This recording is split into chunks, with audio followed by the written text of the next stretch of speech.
Hi everyone. तो चलिए आज हम देखेंगे वैदिक काल को। वैदिक काल वैदिक सभ्यता को पूरी तरह से, इससे पहले मैंने आपको सिंधु सभ्यता पढ़ा दिए थे, हड़प्पा पढ़ा दिए थे। तो ये जो जो भी था आपको पूरी तरह से डिटेल में हम पढ़ाए। आप लोग को एक एक पॉइंट लेकर आज जो पढ़ाएंगे आप लोग को वो है वैदिक काल। जो अपने आप वैदिक से ही और वैदिक का ही अर्थ मतलब का वेदों के द्वारा सारा चीज़ बना हुआ है। वेद के इसमें वैदिक के बारे में बात किया हुआ है। सारे बात हम इस पर देखेंगे एक एक पॉइंट। तो सबसे पहले वैदिक काल को समझने के लिए दो भाग में बांटा गया था, उत्तर वैदिक काल और ऋग वैदिक काल में। जो क्या था, ऋग वैदिक काल का जो था आपको जो कह सकते हैं एक तरह से जो ईस्वी पैदा ईसा पूर्व जो पैदा किया गया है वो क्या 1500 से लेकर 1000 ईसा पूर्व तक। और उत्तर वैदिक काल में क्या था 1000 से लेकर 600 ईसा पूर्व तक। ये बेसिक सी बातें हैं, बाद बाकी हम सारा कॉन्सेप्टेड चीज़ यहाँ पर देखेंगे। ठीक है, तो यहाँ से शुरू करते हैं हम, जो बहुत ही अच्छा अपने आप में रोल करता है कि वैदिक सभ्यता। वैदिक सभ्यता सिंधु सभ्यता के पश्चात नए सभ्यता का विकास हुआ, जिससे आधुनिक वैदिक काल का जाना जाता है। ठीक है, जिस वैदिक सभ्यता या वैदिक काल से जाना जाता है। ये आपको क्या हुआ, सिंधु सभ्यता के नए पश्चात सभ्यता के आर्यों ने क्या किया, उसके द्वारा मतलब एक जो निर्माण हुआ, नई सभ्यता बना, नई सभ्यता का खोज हुआ। तो ये क्या हुआ, वैदिक सभ्यता। तो ये देखिए वैदिक काल में क्या था, 1500 ईसा पूर्व से लेकर 600 ईसा पूर्व तक था। ठीक है, इसका आपको जो कालखंड था ये था। इसमें दो भाग में बांटा गया, मैंने पीछे बात किया गया था, मतलब इसको समझने के लिए दो वेदों के द्वारा शायद दो भाग में मतलब इसको जो है पूरी तरह से है। तो ऋग वैदिक काल में क्या है, 1500 ईसा पूर्व से लेकर आपको क्या है यहाँ पे 1000 ईसा पूर्व तक।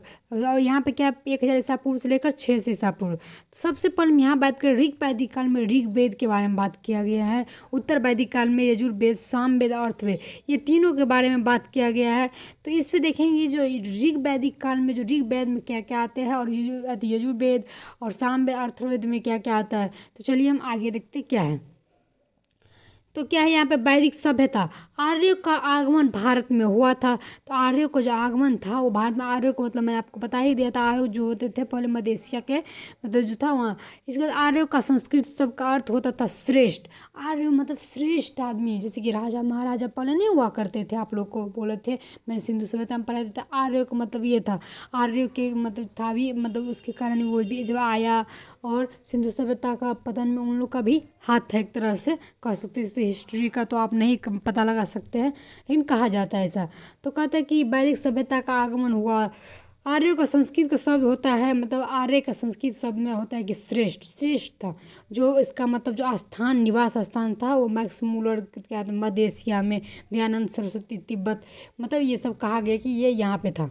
ठीक है, ये अपना अपना मतलब विचार रखा कि मध्य एशिया का था, मैक्स मूलर बोले, और दयानंद सरस्वती बोले तिब्बत का, ये सब पूछा जाता है।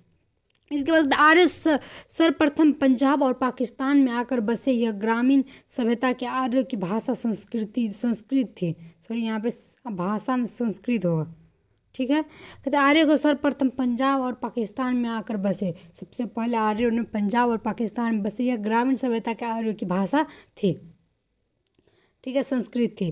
तो इसके बाद कहते हैं आर्यों का प्रशासनिक मतलब जो है 5 भागों में बटी थी। आर्यों का प्रशासनिक क्या था, 5 भागों में बटी थी।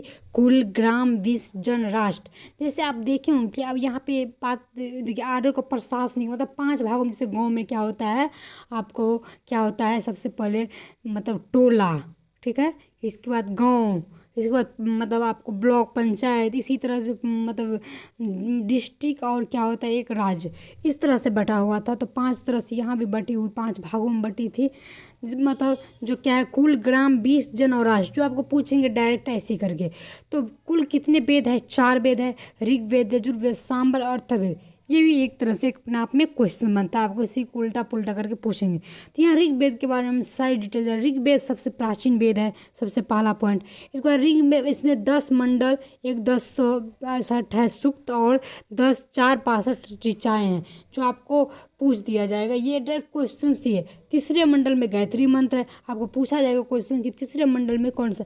या आपको बीपीएससी, एसएससी, सीजीएल, सारा चीज़ में आपको ये काम आएंगे। जितने भी एग्जाम कॉम्पिटिटिव है, आप नॉलेज के लिए भी जो निम्न क्लास के बच्चे वो भी देख सकते हैं।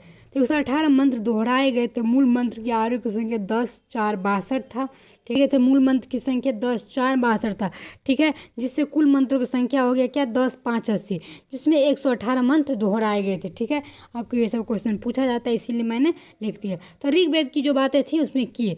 अब देखते हैं हम लोग यहाँ पे यजुर्वेद। यजुर्वेद का यज्ञ के मतलब नियम एवं विधान मतलब विधि विधान संकल्प मिलता था, बलिदान विधि का वर्णन मिलता था।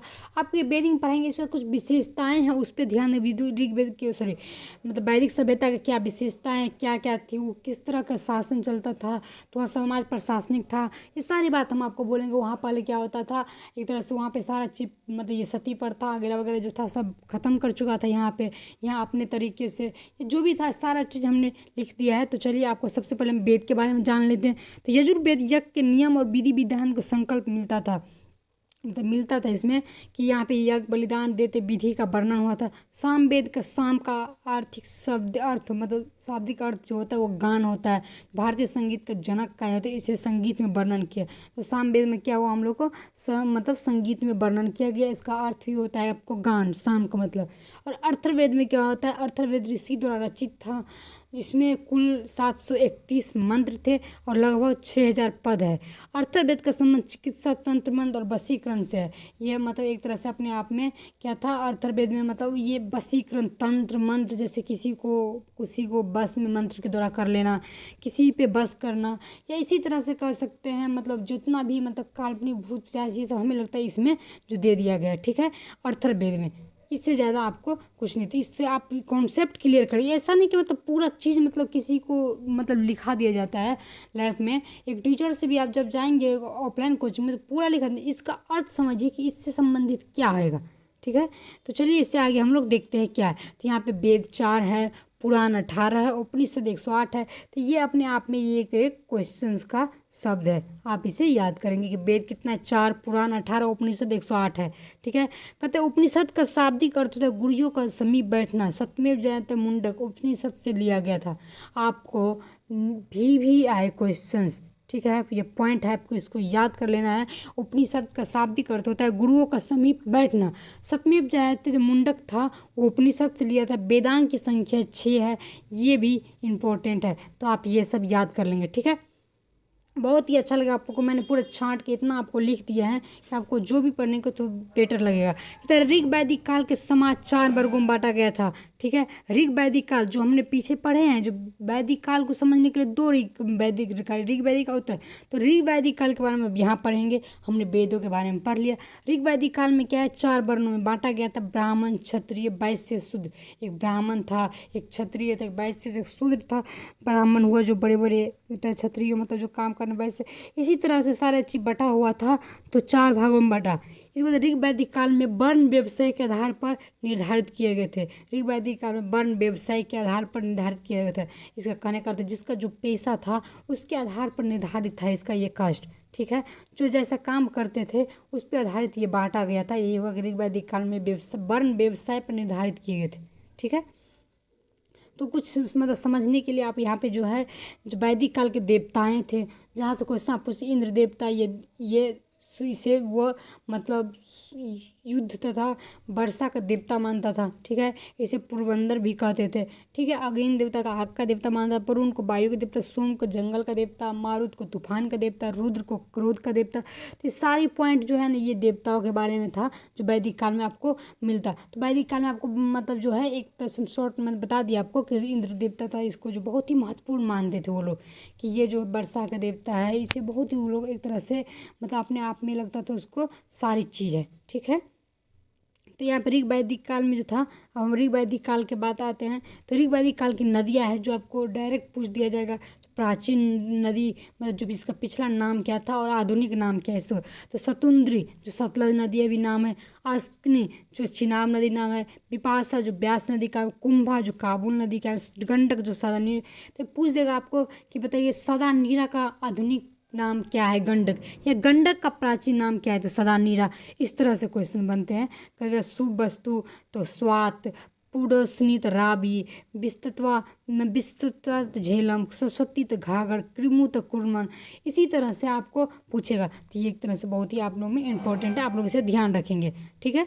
तो इसके बाद हम लोग देखते हैं क्या, ऋग वैदिक काल का महत्वपूर्ण तथ्य। ऋग वैदिक काल का महत्वपूर्ण तथ्य देख रहे थे। आर्यों का मुख्य व्यवसाय पशुपालन था।